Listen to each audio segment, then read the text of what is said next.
世界千变万化，新闻随时发生，一波为您追踪。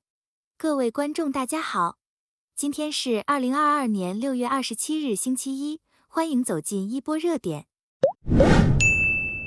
加拿大环境部升级大温哥华高温警告。周日，加拿大环境部表示，将升级对大温哥华、豪湾、弗雷泽谷和北海岸地区高温警告。该警告是自去年哥伦比亚省的最高温度突破40摄氏度以上再次发出，上次热浪导致619人死亡，其中许多人是独居老人。周一，哥伦比亚省的南海岸正在为另一场灼热天气做准备，因为预计高温将会持续一天。预计今天下午，气温将上升到27摄氏度。弗雷泽谷和内陆地区会更高，预期最高温度为33摄氏度。湿度将会增加人们的体感温度，并让人感觉像36摄氏度。气象机构表示，随着南海岸低气压的到来，高温将在一夜之间缓解，周二将可能会有阵雨，但仍然会保持较高温度，最高温度将降至23摄氏度。虽然许多人喜欢夏季的阳光，但官员们警告说，随着气温的升高，与高温有关的疾病风险也很高，特别是对于老年人和有健康状况的人来说。预计本次高温警告将持续到周一，凉爽的天气将于周三到来。印度将引领第4次工业革命吗？在德国 G7 峰会前一天，印度总理莫迪在慕尼黑向印度侨民发表讲话。在为未来25年制定计划时，他谈到了现有的政府计划。莫迪说，我们印度人为我们的民主感到自豪。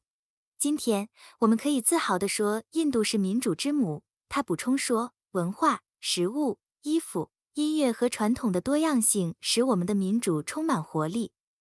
他说，我们的口号是，我们必须按时完成计划。目标是到2030年将40%的电力来自非化石燃料。我们已经在2022年实现了目标。他说，今天每个村庄都有露天厕所，有电，几乎99%的村庄都有清洁的烹饪燃料。印度在过去2年间向穷人提供8亿卢比的免费配给。莫迪补充说，在上个世纪，德国等国从工业革命中受益。现在，印度不会在第4次工业革命中落后，印度将引领世界。相对于目前印度落后的基础设施和各自为政的官僚体制的掣肘，莫迪的雄心能在多大程度上帮助实现他所描绘的宏伟愿景呢？我们只能用一句且行且珍惜的流行语来调侃了。普京说 G7 错误的政策导致全球通货膨胀。俄罗斯总统普京批评 G7 国家，全球通胀的爆发并不是突然爆发的，这是 G7 国家在过去几年中实施的错误政策的结果。这不是俄乌冲突的结果。有人批评说，由于俄乌冲突，美国和欧洲的通货膨胀和基本商品短缺，在过去几天里正在加剧。俄罗斯总统似乎已经回应了西方的批评。通货膨胀在美国创下了新纪录，美国的通货膨胀指数已升至 8.6%。相比之下，英国的通货膨胀指数已升至 9.1%， 欧元区的通货膨胀指数已升至 8.1%。美国和欧洲正在举行激烈的抗议活动，反对通胀上升。这些国家的民众正在对政府的表现越来越不满。美国总统拜登的支持率大幅下降，但拜登总统批评俄罗斯应该对通胀的上升负责。美国总统告诉民众，如果俄罗斯没有攻击乌克兰，通货膨胀就不会发生。俄罗斯总统对此做了答复。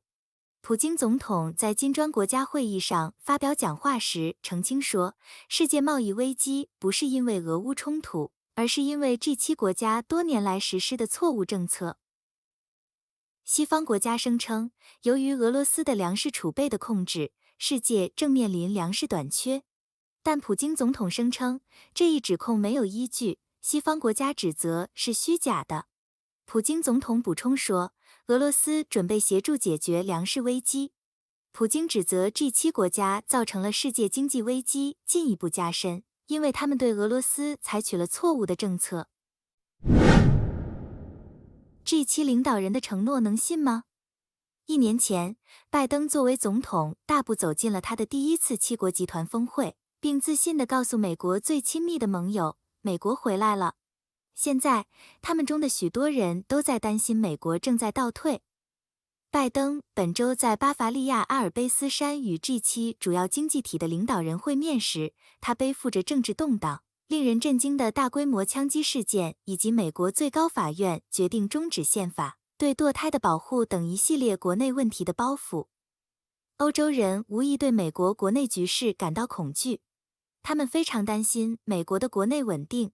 美国最高法院决定终止宪法对堕胎的保护的裁决，显然有可能颠覆和引爆美国政治，加深美国的国内政治分歧，这是难以置信的，也是令人担忧的事情。英国首相约翰逊打趣道，世界7大最富裕国家 G7 和欧盟的领导人应向普京展示一些严肃的肌肉，这成为了 G7 领导人在德国豪华酒店会面的高光时刻。加拿大总理特鲁多和欧盟委员会主席也都情不自禁地加入到了这一开心时刻。但这是开玩笑的时候吗？与此同时，克里姆林宫正在加紧对乌克兰的致命攻击。整个欧洲的食品和燃料价格也在螺旋式上升，欧洲的经济和家庭受到的打击越来越大。G7 国家及其盟友中，日益焦虑和陷入困境的选民可能会发现，如果这些领导人能采取具体行动，那么比开玩笑和摆姿势拍摄尴尬照片更容易被接受甚至欢迎。过去，这些年会被斥为空谈馆，那充满了听起来模糊的承诺，往往结果太少。例如，想想去年 G7 上宣布的重建更美好的世界倡议，让当今的世界更美好了吗？会议压倒性的焦点是俄罗斯、乌克兰、中国，还有什么？现在，拜登宣布了一项6000亿美元的基础设施计划，该计划专门针对新兴经济体，以应对中国不断扩大的全球影响力。不过美国囊中羞涩，谁来为这计划出钱？钱在哪里？领导人还承诺对莫斯科实施新的制裁，以限制其为军火工业进口技术的能力。对俄罗斯石油出口设置可能的价格上限，旨在重创克里姆林宫的战争胸膛。但没有世界原材料消费大国中国的合作，能奏效吗？乌克兰总统泽伦斯基呼吁更快地向乌克兰提供更强大的武器。G7 领导人能聆听多少呢？为了使人相信，本周的北约会议将日本、韩国、澳大利亚和新西兰邀请作为观察员，以确定对俄罗斯的共同立场。这将是艰难的。西方在如何处理俄罗斯问题上的分歧是根本性的。所有领导人都表示他们支持乌克兰。对于英国来说，这是进入一个更远和偏僻角落。虽然波兰和波罗的海国家希望北约这样做，德国、意大利和法国则更加犹豫不决。他们还没有完全放弃俄罗斯可以成为未来对话伙伴的想法，无论是在商业还是更广泛的安全外交方面。随着欧洲争先恐后地重新设计其安全架构，该架构已被俄乌冲突和核打击威胁所摧毁。这并不意味着德国、意大利或法国正在不惜一切代价推动乌克兰走向停火。G7 领导人关于乌克兰的最新公报，尖锐指出，乌克兰应该决定未来的和平解决方案。这再一次将未来的责任推给了乌克兰。谢谢各位的观看，一波帮您追踪全球热点。如果对您有帮助，欢迎点赞、关注并订阅，下期不见不散哦。